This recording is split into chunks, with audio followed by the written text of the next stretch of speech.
এখন জাস্ট হচ্ছে চারপাশে একটু একটু বাকি আছে, এই যে পুরা ফাটা অবস্থা। আয় হায় রে, রাস্তার কি অবস্থা রে ভাই!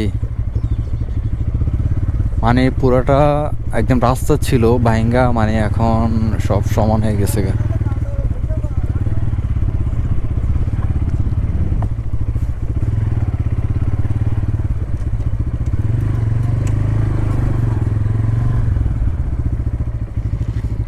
গাইজ, মুসাফুরের ক্লোজারে যাওয়ার পথে আমাদের এই রাস্তাটা ছিল, এটা একদম ওই যে ওই মাথা যেটা দিয়ে আমি এই দিক দিয়ে ঢুকছিলাম, এটা পুরোটা একটা রাস্তা ছিল সোজা। তো এটা ভাঙতে ভাঙতে এখন পুরোটা ভিতরে ঢুকে গেছে। কদিন পরে ওই যে বাড়িঘরগুলো থাকে কিনা শিওর না, এখন পর্যন্ত যেভাবে ভাঙা শুরু হয়েছে।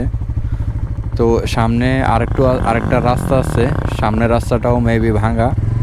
তো এতটুকু পর্যন্ত মোটামুটি ভালো ছিল।